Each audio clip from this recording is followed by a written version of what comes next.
All my dear students, in the previous class we have discussed about the electron displacement effects in organic molecules or organic compounds. So ಅದರಲ್ಲಿ 4 types of effects ನೋಡ್ತೀವಿ. ಒಂದು inductive effect, mesomeric effect, and electromeric effect, ಮತ್ತೊಂದು hyperconjugation. ನಾವು previous ಕ್ಲಾಸಲ್ಲಿ inductive effect ಅಂದರೆ ಏನು, ಮತ್ತು ಅದರಲ್ಲಿರ್ತಕ್ಕಂಥ 2 ಟೈಪ್ಸ್ ಬರುತ್ತೆ. ಒಂದು ಪ್ಲಸ್ ಐ ಎಫೆಕ್ಟ್ ಮತ್ತು ಮೈನಸ್ ಐ ಎಫೆಕ್ಟ್. ಪ್ಲಸ್ ಅಂತ ಹೇಳಿದ್ರೆ ಎಲೆಕ್ಟ್ರಾನ್ ರಿಲೀಸಿಂಗ್ ಇಂಡಕ್ಟಿವ್ ಎಫೆಕ್ಟ್ ಅಂತ ಕರಿತೀವಿ. ಮೈನಸ್ ಐ ಅಂತ ಹೇಳಿದ್ರೆ ಎಲೆಕ್ಟ್ರಾನ್ ವಿಡ್ರಾಯಿಂಗ್ ಇಂಡಕ್ಟಿವ್ ಎಫೆಕ್ಟ್ ಅಂತ ಕೂಡ ಕರಿತೀವಿ. ಇಲ್ಲಿ ಇನ್ನೊಂದು ಮೆಸೋಮೆರಿಕ್ ಎಫೆಕ್ಟನ್ನು ಕೂಡ ನಾವು ಸ್ಟಡಿ ಮಾಡಿದ್ವಿ. ಮೆಸೋಮೆರಿಕ್ ಎಫೆಕ್ಟ್ ಅಂದರೂ ಕೂಡ ಒಂದೇ, ರೆಸೊನಾನ್ಸ್ ಎಫೆಕ್ಟ್ ಅಂದರೂ ಕೂಡ ಒಂದೇ. ಅದನ್ನು ಎಲ್ಲೂ ಕೂಡ 2 ಟೈಪ್ಸ್ ಬರುತ್ತೆ. ಒಂದು ಪ್ಲಸ್ ಎಮ್ ಮತ್ತು ಮೈನಸ್ ಎಮ್ ಅಂತ. ಪ್ಲಸ್ ಎಮ್ ಅಂದರೆ ಎಲೆಕ್ಟ್ರಾನ್ ರಿಲೀಸಿಂಗ್ ಮೆಸೋಮೆರಿಕ್ ಎಫೆಕ್ಟ್ ಅಂತ ಕರಿತೀವಿ. ಮೈನಸ್ ಎಮ್ ಅಂದರೆ ಎಲೆಕ್ಟ್ರಾನ್ ವಿಡ್ರಾಯಿಂಗ್ ಮೆಸೋಮೆರಿಕ್ ಎಫೆಕ್ಟ್ ಅಂತ ಕೂಡ ಕರಿತೀವಿ. ಇವೆರಡೂ ಕೂಡ ನಿನ್ನೆ ಕ್ಲಾಸ್ ನಾವು ಸ್ಟಡಿ ಮಾಡಿದ್ವಿ. So today I am going to start the difference between inductive effect and resonance effect. So today I am going to start the difference between inductive effect and resonance effect. Inductive effect ಇನ್ನೊಂದು resonance effect.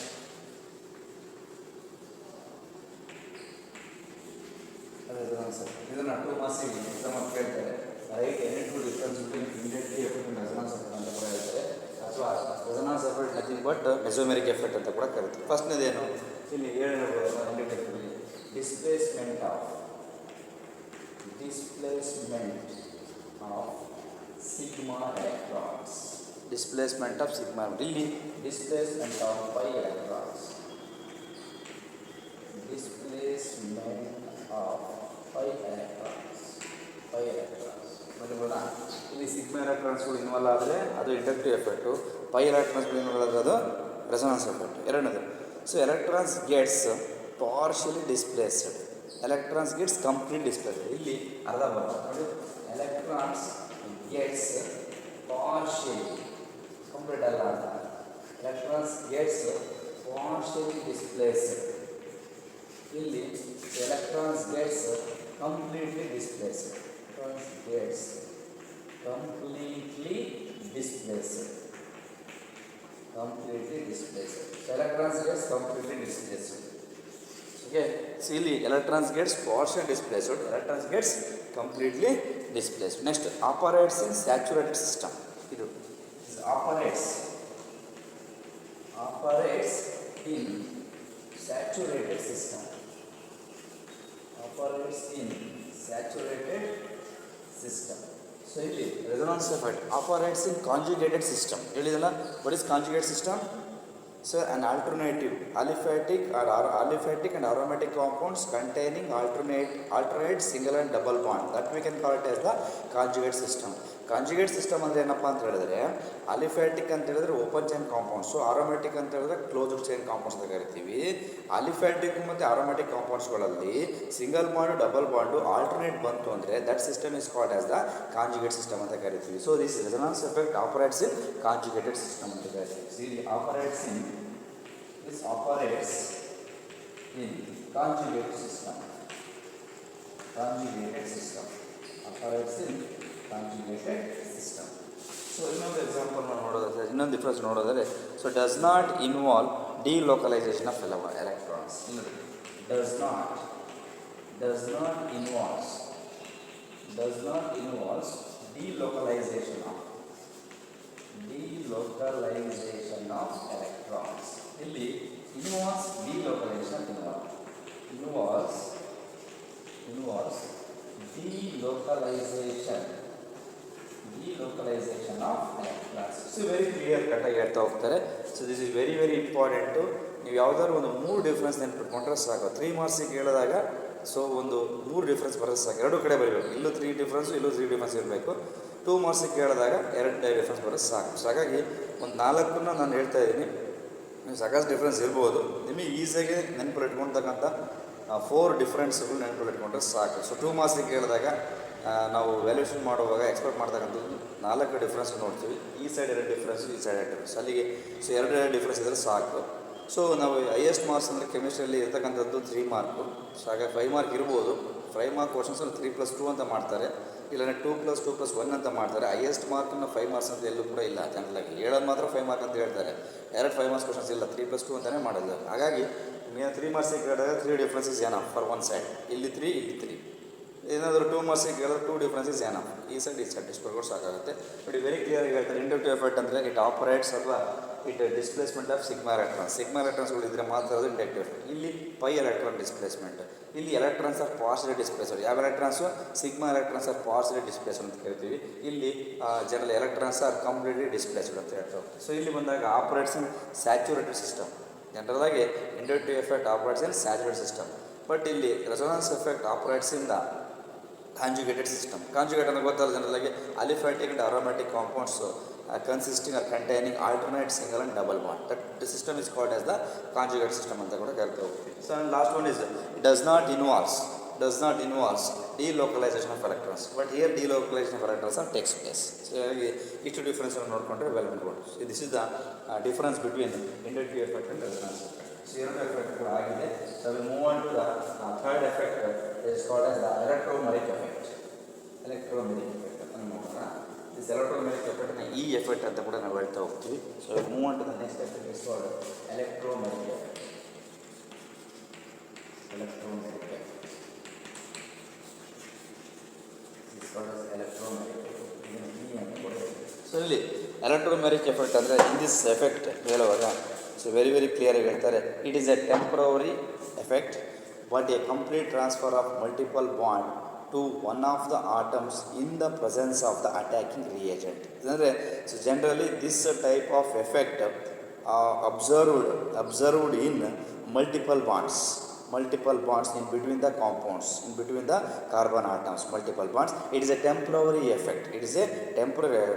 And this effect required for the attacking reagent. So attacking agent ಬೇಕು ಅಂದಾಗ so multiple bonds will becomes so double bond ಇದ್ದರೆ single bond ಆಗುತ್ತೆ, triple bond ಇದ್ದರೆ ಏನಾಗುತ್ತೆ ಅದು double bond ಆಗುತ್ತೆ. So ಹಾಗೆ ಇಲ್ಲಿ ಹೇಳ್ತಾರೆ it is a temporary effect the complete transfer of a multiple bonds to one of the atoms in the presence of the attacking reagent ಅಂತ. ಅಂದರೆ ಮಲ್ಟಿಪಲ್ ಬಾಂಡ್ಸ್ ಏನಾಗಬೇಕು, complete transfer of electrons. It is a temporary effect but a complete transfer of a multiple bond to one of the atoms in the presence of the attacking reagent. ಒಂದು ನೆನಪಲ್ಲಿ ಇಟ್ಕೊಳ್ಳಿ, inductive effect resonance ಎಫೆಕ್ಟಲ್ಲಿ attacking reagent ಬೇಕಾಗಲ್ಲ. ಇಲ್ಲಿ presence of attacking reagent. So it involves in the multiple bonds ಅಂದರೆ ಒಂದಕ್ಕಿಂತ ಜಾಸ್ತಿ ಇರಬೇಕು, 2 ಬಾಂಡು 3 ಬಾಂಡು. ಹಾಗಾಗಿ so this effect involves in the multiple bonds between the carbon atoms and it require for the attacking reagent. It is a temporary effect. So this effect is called as the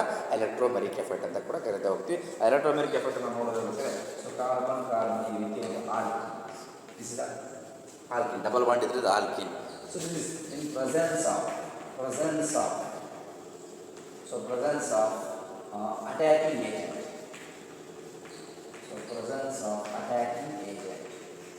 presence of attacking agent.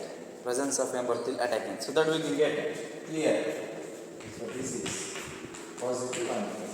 This is called as positive and negative. Here double bond will becomes single bond. So this effect is called as the electromeric effect. This is a temporary effect. This is called as the temporary effect.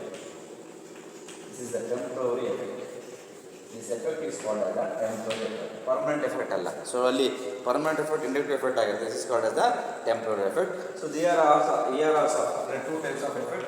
So plus I and minus E.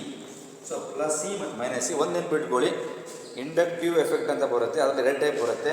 ಒಂದು plus I ಮತ್ತೊಂದು minus I ಅಂತ.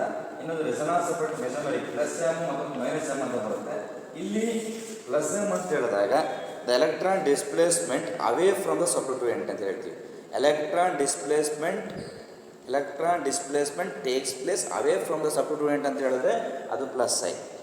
ಅದೇ ರೀತಿ electron displacement takes place away from the substituent ಅಂತ ಹೇಳಿದ್ರೆ ಅದು ಕೂಡ plus M ಆಗಿರುತ್ತೆ. ಸೊ ಇಲ್ಲಿ ಮೈನಸ್ ಹೈ ಅಂತ ಹೇಳಿದ್ರೆ ಪ್ಲಸ್ ಅಂತ ಬಂದರೆ ಎಲೆಕ್ಟ್ರಾನ್ ರಿಲೀಸಿಂಗ್ ಗ್ರೂಪ್ಸ್ ಇರುತ್ತೆ, ಮೈನಸ್ ಅಂತ ಬಂದರೆ ಎಲೆಕ್ಟ್ರಾನ್ ವಿಡ್ರಾಯಿಂಗ್ ಗ್ರೂಪ್ಸ್ ಇರುತ್ತೆ. ಸೊ ಪ್ಲಸ್ ಐ ಮತ್ತು ಪ್ಲಸ್ ಎಮ್ ಎರಡು ಇಂಡಕ್ಟಿವ್ ಎಫೆಕ್ಟು ಮತ್ತು ಮೆಸೊಮೆರಿಕ್ ಎಫೆಕ್ಟಲ್ಲಿ ಎಲೆಕ್ಟ್ರಾನ್ ರಿಲೀಸಿಂಗ್ ಗ್ರೂಪ್ ಇತ್ತು ಅಂತ ಹೇಳಿದ್ರೆ ಅಲ್ಲಿ electron displacement away from the substituent ಅಂತ ಕರಿತೀವಿ. ಅದು ಮೈನಸ್ ಅಂತ ಬಂದಾಗ ಎಲೆಕ್ಟ್ರಾನ್ ವಿಡ್ರಾಯಿಂಗ್ ಗ್ರೂಪ್ ಇದ್ದಾಗ the electron displacement takes place towards the substituent ಅಂತ ಕರಿತೀವಿ. ಆದರೆ ಇಲ್ಲಿ ವಿರುದ್ಧವಾಗಿ ಹೇಳ್ತೀವಿ, ಇಲ್ಲಿ ಬಂದಾಗ ಪ್ಲಸ್ ಇಲ್ಲಿ ಏನಾಗ್ತೀವಿ ಅವೇ ಫ್ರಮ್ ದ ಸಬ್ಸ್ಟಿಟ್ಯೂಯೆಂಟ್ ಅಂತ ಕರಿತೀವಿ. ಇಲ್ಲ ಹಂಗಲ್ಲ, electron displacement electron displacement takes place towards the subtotient. ಉಲ್ಟಾ ಹೊಡ್ತೀವಿ ನೋಡಿ ಇಲ್ಲಿ. ಸೊ ಇವೆರಡು ಸೇಮ್ ಬರ್ತವೆ, plus I plus M same, minus I ಮತ್ತು ಮೈನಸ್ ಎಮ್ ಎರಡು ಸೇಮ್. ಆದರೆ ಎಲೆಕ್ಟ್ರೋಮೆರಿಕ್ ಎಫೆಕ್ಟ್ ಬಂದಾಗ ಪ್ಲಸ್ ಇ ಅಂತ ಹೇಳಿದ್ರೆ ಪ್ಲಸ್ ಐ ಮತ್ತು ಪ್ಲಸ್ ಎಮ್ ಅಲ್ಲಿ ಅವೇ ಅಂತ ಹೇಳ್ತೀವಿ, ಇಲ್ಲಿ ಟೂವರ್ಡ್ಸ್ ಅಂತ ಹೇಳ್ತೀವಿ. Electron displacement takes place towards the substituent. ಇಲ್ಲೂ ಕೂಡ electron displacement takes place away from the substituent. ಇದಕ್ಕೆ ವಿರುದ್ಧವಾಗಿ ಹೇಳ್ತೀವಿ. ಎರಡು ಯಾವುದು ಇಂಡಕ್ಟಿವ್ ಎಫೆಕ್ಟ್ ಮತ್ತು ಮೆಸೊಮೆರಿಕ್ ಎಫೆಕ್ಟಿಗೆ ಅಪೋಸಿಟ್ ಆಗಿ ಹೇಳ್ತೀವಲ್ಲ, ಸೊ ಹೇಳ್ತಕ್ಕಂಥ ಯಾವ್ದಪ್ಪ two types. Clear? Electromeric effect ಅಂದರೆ temporary effect. It involves the multiple bonds between the carbon atoms. It required for the attacking reagent. There are two kinds of electromeric effect. One is plus C and minus C. Plus ಅಂದರೆ electron releasing electromeric effect. Minus C ಅಂತ ಹೇಳಿದ್ರೆ electron withdrawing ಎಲೆಕ್ಟ್ರೋಮೆರಿಕ್ effect ಅಂತ ಕರಿತೀವಿ. So ಈ plus E ಅಂತಂದ್ರೆ ಏನಪ್ಪ ಅಂತ ಹೇಳಿದ್ರೆ the electron displacement takes place.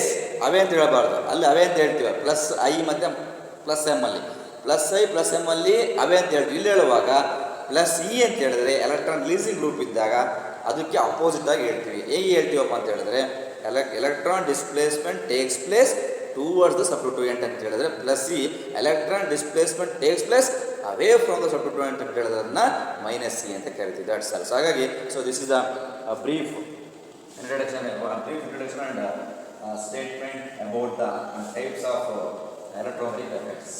Electromagnetic effects ಹೇಳಿದ್ವಿ. So next is a very important, ಇದನ್ನು ಕೂಡ 2 ಮಾರ್ಕ್ಸ್ ಕೇಳ್ತಾರೆ. Write the difference between inductive effect and electromagnetic effect. ಇವೆರಡನ್ನೂ ಕೂಡ ನೀವು ಕಾನ್ಸಂಟ್ರೇಟ್ ಮಾಡಿ ಮರಿಬೇಡಿ. Difference between inductive effect and resonance effect. Inductive effect is always permanent. Inductive effect ಅನ್ನು ಇಟ್ಕೊಂಡು ರೆಸೊನೆನ್ಸ್ ಎಫೆಕ್ಟ್ ಅನ್ನು ಹೇಳ್ತಾರೆ. ಅದರಿಂದ ಇಂಡಕ್ಟಿವ್ ಎಫೆಕ್ಟ್ ಇಟ್ಕೊಂಡು ಎಲೆಕ್ಟ್ರೋಮೆರಿಕ್ ಕೂಡ ಹೇಳ್ತಾರೆ. ಇವೆರಡೂ ಕೂಡ ವೆರಿ ಇಂಪಾರ್ಟೆಂಟ್, ನೋಟ್ ಮಾಡ್ಕೊಳ್ಳಿ. Difference between inductive effect and electromeric effect ಅಂತ ಕೂಡ ಕೇಳ್ತಾರೆ. Difference between inductive effect and resonance effect ಅಂತ ಕೇಳ್ತಾರೆ. ಸೊ ನೆಕ್ಸ್ಟ್ ಕಾನ್ಸೆಪ್ಟ್ ಬಂದ್ಬಿಟ್ಟು difference between inductive effect. So difference between inductive effect. So ಇನ್ನೊಂದು ಯಾವ್ದಪ್ಪ ಅಂತ ಹೇಳಿದ್ರೆ electromeric effect. Electromeric effect. Difference between inductive effect and electromeric. It's very clear. Inductive effect ಅಂತ ಹೇಳಿದ್ರೆ it is permanent effect. Inductive effect is a permanent effect. ಇದು ಜನರಿಗೆ ಹೇಳ್ಬೇಕಂತ ನಿಮ್ಗೆ ಹೇಳೋದು ಇದು ಟೆಂಪ್ರರಿ ಎಫೆಕ್ಟ್. ಬೇಕಾದ್ರೆ ಜನರ ಇದು ಕೂಡ ಸೇಮ್ ಕ್ಲಿಯರ್. 1 ಪಾಯಿಂಟ್ ಕ್ಲಿಯರ್ ಬರೀಬೋದು. It is due to the sigma electrons. First point, this effect it is due to sigma electrons. ಇಲ್ಲಿ it is due to 5 electrons. It is due to 5 electrons. ಇಲ್ಲಿ ಜನರಿಗೆ ಹೇಳುವಾಗ this is permanent effect. Permanent effect. This is called as the permanent effect. ಅಂತ ಕರೀತೀವಿ. This is called as the permanent effect. Permanent effect. So this is a temporary. This is temporary effect. ಯಾವುದು? ಎಲೆಕ್ಟ್ರೋಮೆರಿಕ್ effect. ಇಲ್ಲಿ so ಇಲ್ಲಿ ಹೇಳುವಾಗ so ಇಲ್ಲಿ inductive effect do not required for the attacking reagent. ಇಲ್ಲಿ ಹೇಳುವಾಗ general ಆಗಿ inductive effect ಅಂತ ಹೇಳುವಾಗ so presence of attacking reagent is not required. ಬರೀಬೋದಾ? presence of attacking reagent. Presence of attacking reagent is not required. ಇಲ್ಲಿ presence of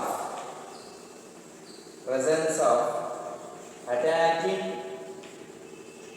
reagent is required. So presence of attacking reagent is required. So ಇನ್ನೊಂದು difference ಅನ್ನು ಕೊಡೋದಾದ್ರೆ it involves partial displacement of electrons. It involves partial displacement of which electrons? Sigma electrons. It involves complete transfer of pi electrons. ಇಲ್ಲಿ ಹೇಳುವಾಗ so partial displacement of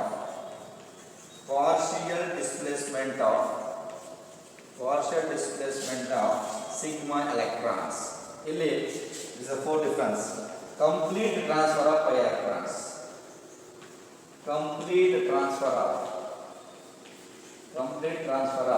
pi electrons. That's all. ನಾವೇ difference ನೋಡಿಕೊಂಡ್ರೆ ಖಂಡಿತವಾಗ್ಲೂ ಸಾಕಷ್ಟು ಸಲ example ಕೇಳಿದ್ದಾರೆ ಇದನ್ನ.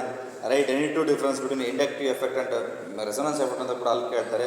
ಇಲ್ಲಿ ಹೇಳ್ಬೇಕಂದ್ರೆ write any two difference between inductive effect and inductive effect and electromeric effect. Very clear. Is due to the sigma electrons, it is due to the pi electrons, permanent effect, temporary effect. So presence of attacking reagent is not required. ಅದು simple ಬರೆದರೆ attacking reagent is not required, attacking reagent is required. So ಇಲ್ಲಿ ಹೇಳುವಾಗ partial displacement of sigma electrons, complete transfer of the pi electrons. That's the 4 difference ಕೂಡ ನೋಡ್ಕೊಳ್ಳಿ. It's very very important. Clear? So okay. So we'll move on to the last effect, hyperconjugation effect. So we'll move on to the last effect. ಇನ್ನೊಂದು effect ಇದೆ. So that effect is called as the hyperconjugation effect ಅಂತ ಕೂಡ ಕರಿತೀವಿ.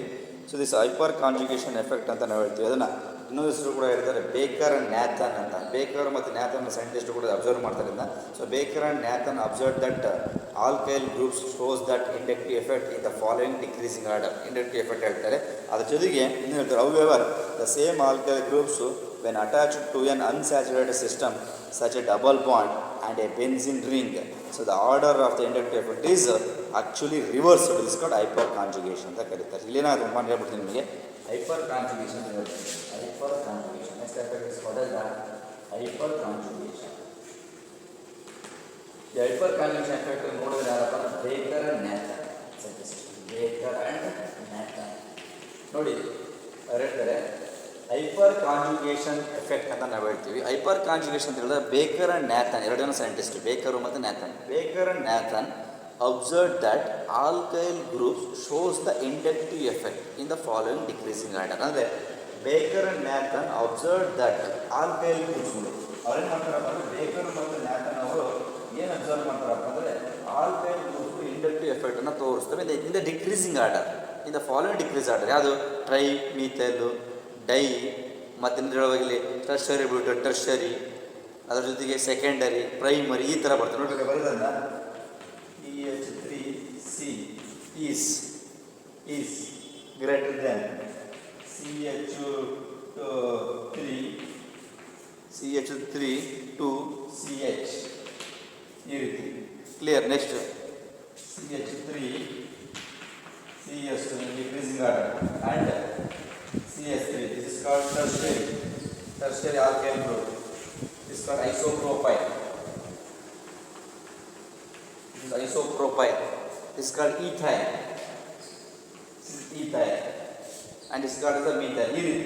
Generally, Baker and Nathan observed that some of the alkyl groups shows the inductive effect in the following decrease order. However, ಅದಾದಮೇಲೆ ಅವರಿಬ್ಬರು ಕೂಡ ಬೇಕರು ಮತ್ತು ನೇತನ್ ಅವರು observe ಮಾಡ್ತಾರೆ. So alkyl ಗ್ರೂಪ್ಸ್ಗಳಲ್ಲಿ inductive effect ಬರುತ್ತೆ ಇನ್ ದ ಫಾಲೋಯಿಂಗ್ ಡಿಕ್ರೀಸಿಂಗ್ ಆರ್ಡರ್. ಈ ಆರ್ಡರ್ ಟರ್ಷರಿ ಆಲ್ಕೈಲ್ ಗ್ರೂಪ್ಸ್ ಐಸೋಪ್ರೋಪೈಲ್ ಈ ರೀತಿ ಡಿಕ್ರೀಸಿಂಗ್ ಆರ್ಡರಲ್ಲಿ ಅವ್ರು ಏನು ನೋಡ್ತಾರೆ, ಇಂಡಕ್ಟಿವ್ ಎಫೆಕ್ಟ್ ನೋಡ್ತಾರೆ.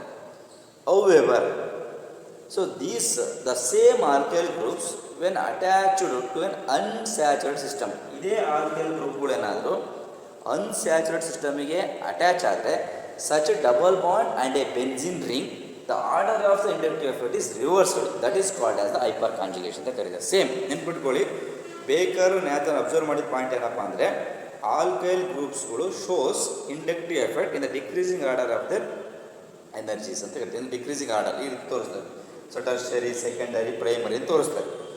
ಸೊ ಅದರ however, so these kind of alkyl groups attached to the unsaturated system, that means double bond or a benzene ring, this inductive effect is reversed.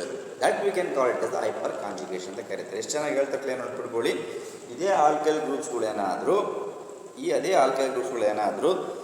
Unsaturated ಸಿಸ್ಟಮಲ್ಲಿ ಇದ್ದಾಗ ಅಲ್ಲಿರ್ತಕ್ಕಂಥ ಆಟಮ್ಸ್ಗಳು ಏನಾದರೂ ಡಬಲ್ ಬಾಂಡ್ ಮತ್ತು benzene ring attach ಆದರೆ so the inductive effect ಏನಾಗುತ್ತೆ, reverse ಆಗುತ್ತೆ. ನೆನ್ಪಿಟ್ಕೊಳ್ಳಿ, inductive effect operates in saturated system. ನೆನ್ಪಿಟ್ಕೊಳ್ಳಿ, inductive effect operates in only saturated system. ಇದೇ ಇಂಡಕ್ಟಿವ್ ಎಫೆಕ್ಟಿಗೆ ಏನಾದರೂ ಅನ್ಸ್ಯಾಚುರೇಟೆಡ್ ಸಿಸ್ಟಮ್ ಬಂತು ಅಂದರೆ that effect is called as the hyperconjugation. ಡೈರೆಕ್ಟಾಗಿ ಹೇಳ್ಕೊಂಡು ಹೋಗ್ಬೋದು. The same alkyl groups when attached to an unsaturated system, such a double bond and a benzene ring. So these kind of same alkyl groups attached to an unsaturated system, such a double bond or a benzene ring. So this effect is reversed, and this effect is called as hyperconjugation effect or Baker-Nathan effect. ನೋಡಿ, ಇದಕ್ಕೆ hyperconjugation effect ಅಂತ ಕೂಡ ಕರಿತೀವಿ, baker ನ್ಯಾಥನ್ effect ಅಂತ ಕೂಡ ಕರಿತೀವಿ, or one more name and anchimeric effect ಅಂತ ಕೂಡ ಕರಿತೀವಿ. ಆ್ಯಂಕಿಮೆರಿಕ್ ಎಫೆಕ್ಟ್ ಅಂತ ಕೂಡ ಕರಿತೀವಿ. That can called as anchimeric effect. 3 ಹೆಸರಿಂದ ಕರಿತೀವಿ ನೋಡಿ. So hyperconjugation effect, Baker Norton effect, anchimeric effect ಅಂತ ಕರಿತೀವಿ. ಕ್ಲಿಯರ್? ಸೊ ಅಂದರೆ ಆಲ್ಕಲಿ ಗ್ರೂಪ್ಸ್ಗಳು ಇಂಡಕ್ಟಿವ್ ಎಫೆಕ್ಟನ್ನು ತೋರಿಸುತ್ತೆ ಡಿಕ್ರೀಸಿಂಗ್ ಆರ್ಡ್ರಲ್ಲಿ. ಸೊ ಇದೇ same alkyl groups presence in an unsaturated system such a double bond and a benzene ring. So this effect is reversed. ನೋಡಿ, saturated system ಇತ್ತು ಆಲ್ಕೈಲ್ ಗ್ರೂಪ್ಸಲ್ಲಿ, ಅದು ಇಂಡಕ್ಟಿವ್ ಎಫೆಕ್ಟ್ ಆಗಿರುತ್ತೆ. ಅನ್ಸ್ಯಾಚುರೇಟೆಡ್ ಸಿಸ್ಟಮ್ಗೆ ಏನಾದರೂ ಆಲ್ಕೈಲ್ ಗ್ರೂಪ್ಸ್ ಅಟ್ಯಾಚ್ ಆಗಿತ್ತು ಅಂದರೆ that shows the hyperconjugation effect. That we can call it as hyperconjugation. Hyperconjugation ಎಫೆಕ್ಟ್ಗಳನ್ನ alkynes ಮತ್ತು ಬೆನ್ಸಿನ್ಸ್ಗಳಲ್ಲಿ ಆರೋಮ್ಯಾಟಿಕ್ ಕಾಂಪೌಂಡ್ಸ್ಗಳನ್ನು ನಾವು ಕ್ಲಿಯರ್ ನೋಡ್ಬೋದು. That's all.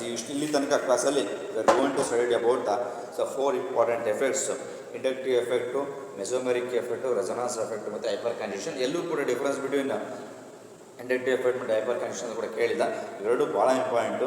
Difference between inductive effect ಮತ್ತು ಮೆಸೋಮೆರಿಕ್ effect, different between inductive effect and electromeric effect. That's all. So ಇಷ್ಟೆಲ್ಲ ಆದಮೇಲೆ I will move on to the last part. ನಿಮ್ಮ ಸಿಲೆಬಸ್ನ ರೆಡ್ಯೂಸ್ ಮಾಡಿದ್ದಾರೆ. Next organic compounds, purification of organic compounds ಅಂತ ಬರುತ್ತೆ. ಆ topic ನಾವು ರೆಡ್ಯೂಸ್ ಮಾಡಿರೋದ್ರಿಂದ, ಅದನ್ನು ಡಿಲೀಟ್ ಮಾಡಿರೋದ್ರಿಂದ ಸೊ ಇಲ್ಲಿಗೆ ಟಾಪಿಕ್ ಕಂಪ್ಲೀಟ್ ಆಗ್ತವೆ. So will move to the last part of this chapter, types of organic reactions and mechanism. ಎಷ್ಟು ಟೈಪ್ಸ್ ಬರೋದು ರಿಯಾಕ್ಷನ್ಸ್ ಅಂತ ಹೇಳಿದಾಗ, so will move to the last just touch ಕೊಡ್ತೀನಿ ನಿಮಗೆ. Types of organic reactions and mechanism ಅಂತ ಬರುತ್ತೆ. So types of organic reaction and mechanism ಅಂತ ಒಂದಿದೆ, ಅದನ್ನು ಹೇಳ್ಬೋದು. Types of organic reactions, types of reactions and mechanism. ನೆನ್ಪಿಟ್ಕೊಳ್ಳಿ, ಜಸ್ಟ್ ಬ್ರೀಫಾಗಿ ಹೇಳ್ಬಿಡ್ತೀನಿ. ಸೊ ಇದನ್ನು ಡೀಟೇಲಾಗಿ ನೀವು ಚಾಪ್ಟರ್ 13 ಸ್ಟಡಿ ಮಾಡಿ. ಹೈಡ್ರೋಕಾರ್ಬನ್ಸ್ ಅನ್ನೋ ಟಾಪಿಕ್ ಇದೆ, ಆ ಟಾಪಿಕಲ್ಲಿ ಸ್ಟಡಿ ಮಾಡ್ತಾರೆ. ಜಸ್ಟ್ ಬ್ರೀಫ್ ಟಚ್ ಮಾಡಿಬಿಡ್ತೀನಿ. ಸೊ ಇಲ್ಲಿ ಟೈಪ್ಸ್ ಆಫ್ ಆರ್ಗ್ಯಾನಿಕ್ ರಿಯಾಕ್ಷನ್ಸ್ ಅಂತ ಹೇಳಿದಾಗ ಸಾಕಷ್ಟು ಟೈಪ್ ಇದೆ. They are classified into 5 types. So one is called addition reaction, first one is substitution reaction, second one is addition reaction, third one is elimination reaction, and fourth one is pericyclic reactions, and fifth one rearrangement reactions. ನೋಡಿ, ಇದೆಲ್ಲದೂ ಕೂಡ all these 5 important reactions and reaction mechanisms studied in the next chapter 13.